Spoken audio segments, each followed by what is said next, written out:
ஆனா குடும்பத்துக்கு ரொம்ப முக்கியமானது என்னன்னு கேட்டா இந்த உண்மை. ஒரு குடும்பத்துல உண்மையை காப்பாற்ற இந்த 3 பகுதிகளில் நம்ம கொஞ்சம் கவனம் செலுத்தணும். 3 பகுதிகளை நம்ம குடும்பத்துல உண்மையை காத்துக்கொள்ள நம்ம பிரயாசம் எடுக்கணும். முதலாவது பகுதி, உண்மை எதுல இருக்கணும் என்று கேட்டா எழுதிக் கொள்ளுங்க, பண விஷயத்தில் உண்மை வேண்டும். Faithfulness in income and investment or in money matters. பண விஷயத்தில் உண்மை வேண்டும்.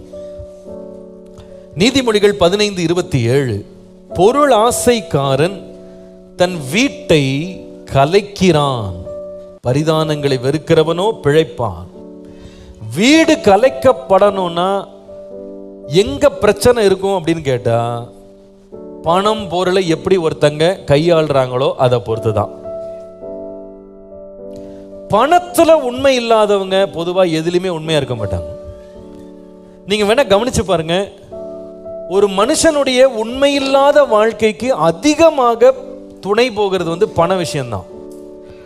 ஒரு மனுஷன் உண்மையா இருந்தான்னா அவன் பண விஷயத்துல ஒளிச்சு மறைச்சு பொய் சொல்ல வேண்டிய அவசியமே இல்லை. அவன் வாழ்க்கையில் ஏதோ ரிப்பேர் ஆச்சுன்னா தான் பண விஷயத்துல பிரச்சனை வரும். நிறைய மனைவிமார் கணவனுடைய உண்மை கேடை எங்க கண்டுபிடிப்பாங்கன்னு சொன்னா, மனுஷன் இப்ப வர வர காசை ஒழுங்கா கொடுக்கறது இல்லை, அப்பவுமே அவங்க கோடு போட்டுருவாங்க, இது எங்கேயோ போகுது. நீங்க நல்லா தேடி துருவி பாருங்க, இந்த மாதிரி பண விஷயங்களை உண்மை இல்லாதவங்க பொதுவாகவே வாழ்க்கையிலே உண்மை இல்லாம போயிடுவாங்க. அவங்கள லேஸ்ல நம்பவே முடியாது நீங்க. ஏன்னா பணம் ஒரு நல்ல ஒரு கருவி, அது ரொம்ப வல்லமை உள்ள கருவி கூட. நம்ம ஊர்ல சொல்லுவாங்க பாருங்க, பணம்னா பிணம் கூட வாய் திறக்கும், பணம் 10 சாதிக்கும். 10 100 எனக்கு தெரியல, 10 சாதிக்குமா? பழமொழிலாம் கொஞ்சம் தகராறு தான் நம்மளுக்கு. சரி, பணம் 10 சாதிக்குமா? இன்னும் 10 செய்யும். சரி, இதெல்லாம் நல்லா மனப்பாடம் பண்ணி வச்சிருக்கீங்க, பரவாயில்ல. சரி, அதோட சேர்த்து பைபிள் வசனத்தையும் சேர்த்து மனப்பாடம் பண்ணி வச்சிருங்க. சரி, அப்போ பணம் 10 செய்யுமா, பிணமும் வாய் திறக்குமா? அப்போ பணத்தினால கிட்டத்தட்ட எல்லாமே சாதிக்கலாம். இந்த பணத்தினால எல்லாம் சாதிக்கலாம்னா அது ரொம்ப வல்லமை உள்ளது, அப்படிதானே? ரொம்ப வல்லமை உள்ளது.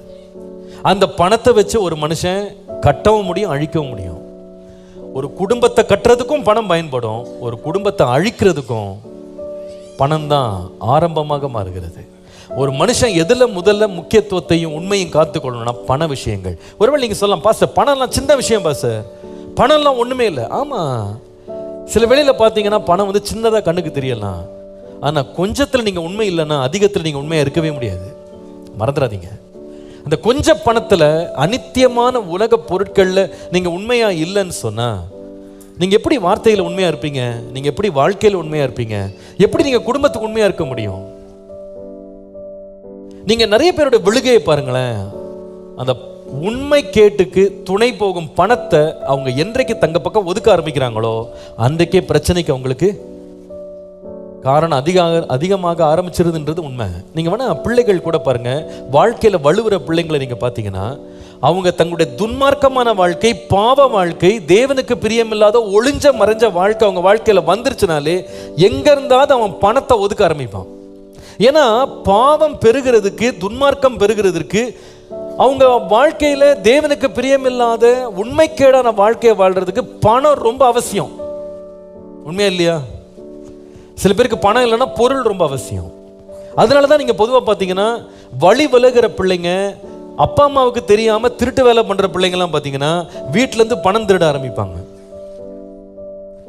பணம் எங்கேயுமே கிடைக்கல அப்படின்னா நகையை திருடிட்டு போயிடுவாங்க. ஏன்னா இந்த பணம் இல்லாம அவங்க பாவமும் அவங்க அக்கிரமத்தையும் அவங்க பெருக்கவே முடியாது.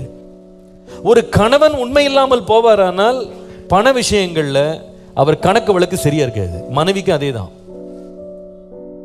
ஏன்னா அதுதான் தீனி போடும், அவங்களுடைய உண்மைக்கும் உண்மை கேடுக்கும் அதான் தீனி போடும். பண விஷயத்துல ஒரு குடும்பத்துல நேர்மை, உண்மை, வெளிப்படை அவசியம்.